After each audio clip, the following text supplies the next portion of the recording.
Welcome to the History AI podcast, where the past comes alive with facts, anecdotes, and a dash of humor. Here are your hosts, Chuck and Marco. Welcome to the History AI podcast. I'm Chuck. And I'm Marco. Today, we're delving into a gripping chapter of World War II, the Battle of Wake Island. Before we dive in, remember to rate, follow, and share our podcast. Let's make history together. Let's set the stage. It's 1941, a world shadowed by conflict. Europe is already in the throes of World War II.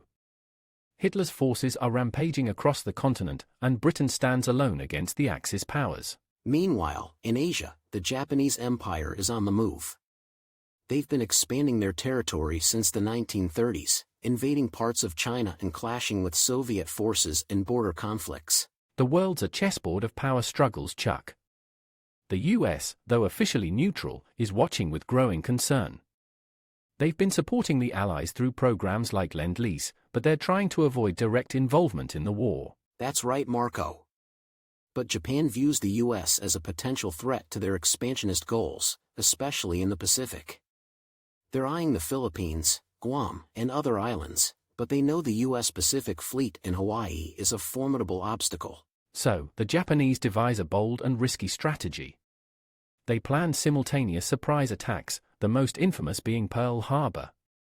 But there's another target, often overlooked in the history books, Wake Island. A tiny atoll, about halfway between Hawaii and Guam, Wake Island is strategically significant.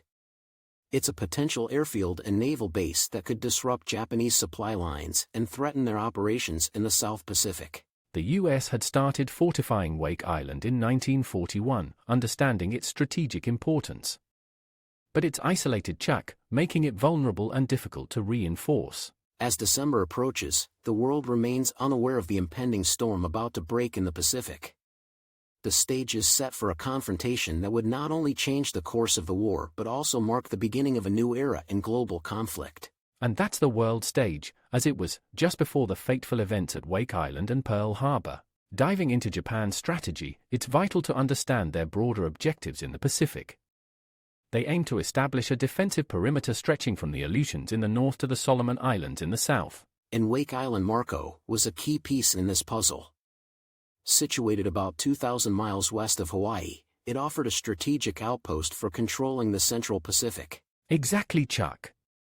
The Japanese High Command, led by Admiral Yamamoto, understood that controlling Wake Island would not only provide them with a forward base, but also hinder American ability to project power westwards from Hawaii. Their plan was meticulous, involving several components.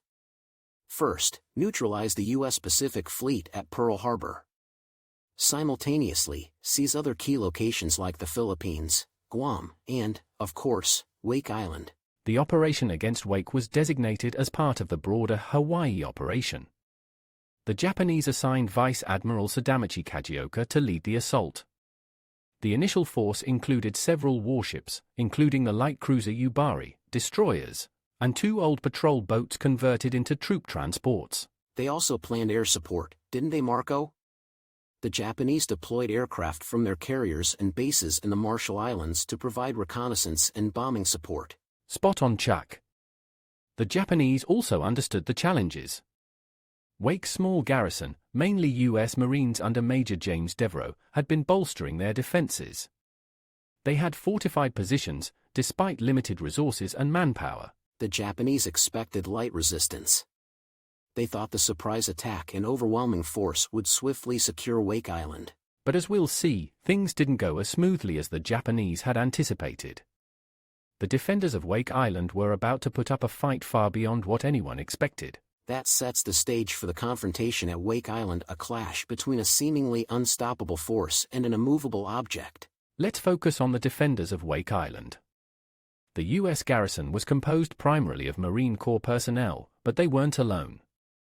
They were a diverse group, including civilian contractors who had been working on the island's construction projects. That's right, Marco.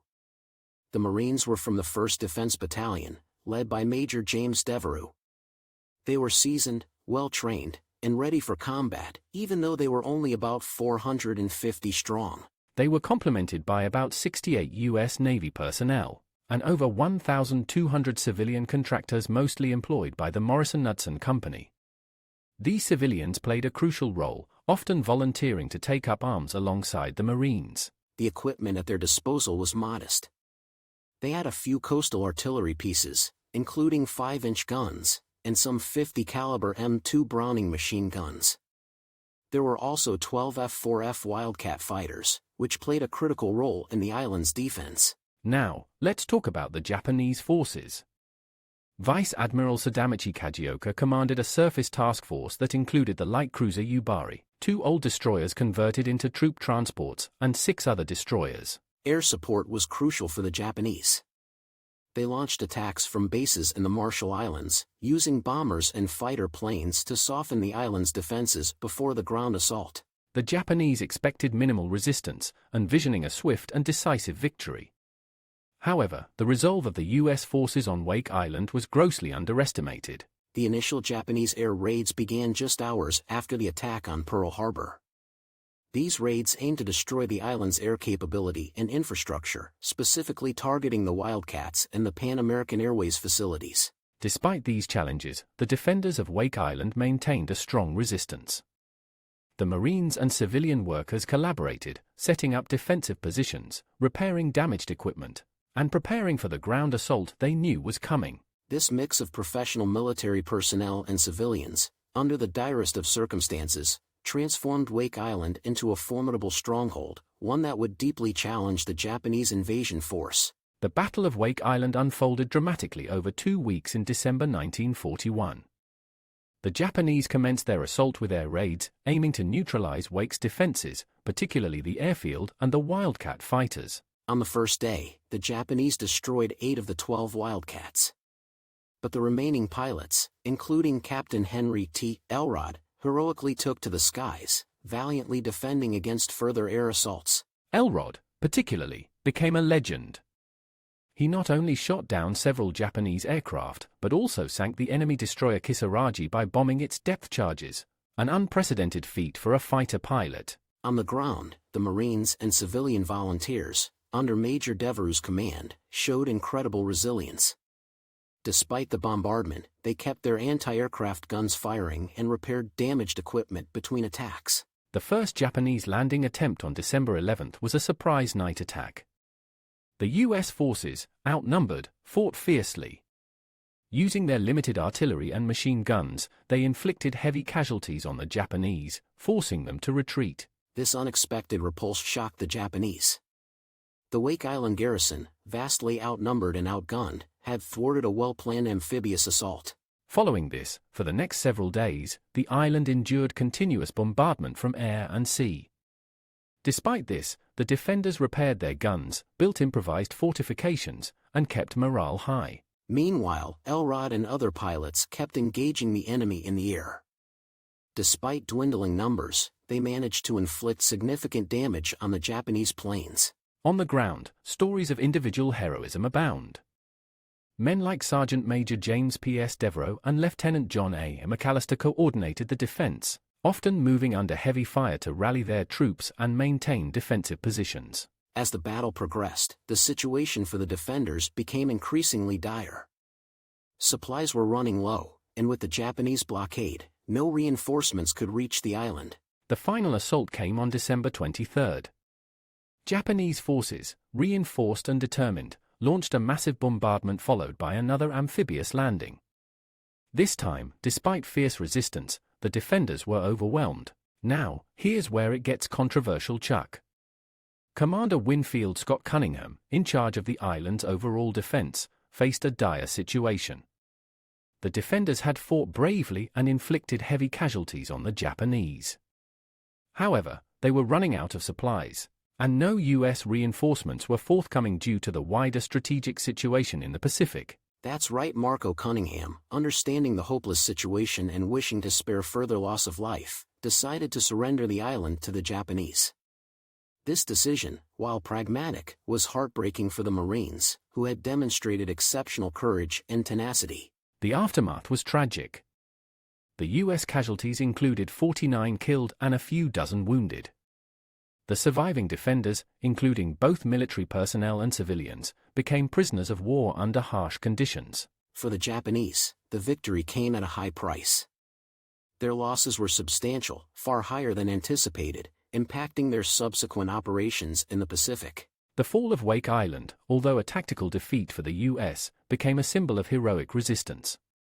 The bravery of its defenders would long be remembered and honored in American military history. The bravery and resilience of its defenders became a symbol of American grit and determination, inspiring the nation at a time when morale was critically low. The Battle of Wake Island showcased a variety of military tactics used by both the U.S. defenders and the Japanese attackers, each adapting to the unique challenges of the situation. The U.S. Marines, under Major Devereux's leadership, utilized their limited resources with exceptional ingenuity. Their primary strategy was to establish a flexible defense, capable of responding rapidly to attacks from any direction. They had strategically positioned their coastal artillery and machine guns to cover the island's beaches, anticipating the likelihood of an amphibious assault. These artillery pieces, including 5-inch guns, were not only used against naval targets but also effectively repurposed to fire on land targets during Japanese landings. The Marines also employed guerrilla tactics. Small units moved stealthily around the island, setting up surprise attacks against the Japanese forces, exploiting their intimate knowledge of the terrain. The Wildcat fighters, despite being heavily outnumbered, used hit-and-run tactics in the air. Pilots like Captain Elrod would wait for opportune moments to strike against the Japanese bombers and fighters, inflicting significant damage. On the Japanese side, their initial tactic was overwhelming force, both in their air raids and naval bombardment, aimed at softening the island's defenses before the ground assault. The Japanese also attempted deception and surprise in their assault. Their first significant landing attempt on December 11 was a nighttime operation, expecting to catch the defenders off guard. However, after their initial landing attempt was repulsed, the Japanese adapted their tactics. They increased their bombardment intensity and brought in additional troops and equipment for a more concerted second assault.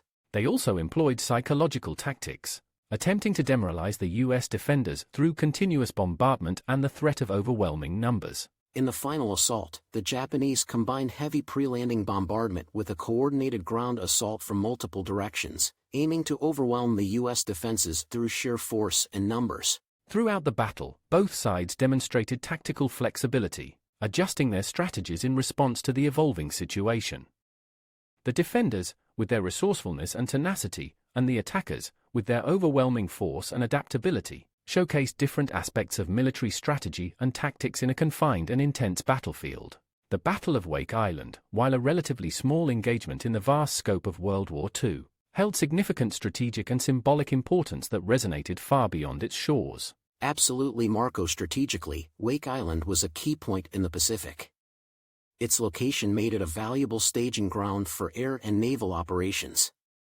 Although the Japanese eventually captured it, the fierce resistance there disrupted their initial momentum and altered their Pacific campaign timetable. The battle demonstrated the vulnerabilities in Japanese planning. They had underestimated the resolve and capability of U.S. forces, leading to unexpectedly high casualties and delays. This miscalculation forced Japan to reassess its approach in future operations. From the American perspective, the defense of Wake Island was a much-needed morale booster. Following the shock of Pearl Harbor, the news of the gallant stand at Wake provided a rallying point for the American public and military. It also had a significant impact on U.S. military strategy. The resistance at Wake, along with the attack on Pearl Harbor, catalyzed a shift in American military policy, leading to an increased focus on the Pacific theater. In a broader sense, the Battle of Wake Island symbolized the resilience and fighting spirit of American forces. It became a part of war propaganda, reinforcing the narrative of American determination against adversity. The battle also influenced the Allied perception of Japanese capabilities. The initial underestimation of Japanese forces was corrected, leading to a more cautious and strategic approach in subsequent Pacific engagements. On the Japanese side, while Wake Island was a tactical victory, it became clear that capturing territory was one thing, but holding it amidst growing U.S. opposition would be another challenge altogether. The battle's outcome also had implications for the treatment of prisoners of war. The capture of American servicemen and civilians on Wake Island by the Japanese brought attention to the harsh conditions and treatment of POWs, influencing international opinion. In the grand scheme of World War II, the Battle of Wake Island was a small but pivotal moment. It showcased the global nature of the conflict, the shifting strategies of both the Axis and Allied powers, and set the stage for the grueling and protracted war in the Pacific. Indeed, Chuck. The legacy of Wake Island is a testament to bravery under dire circumstances, and a reminder of the complexities and human costs of war. As we remember Wake Island, we honor those who fought and sacrificed there. Join us next time as we explore more fascinating historical events. Don't forget to rate, follow, and share the History AI podcast. And we're always eager to hear from you. Suggest topics on our social media channels. A special thank you to our listeners. Your support keeps history alive. Until next time, keep exploring the past and its lasting impacts.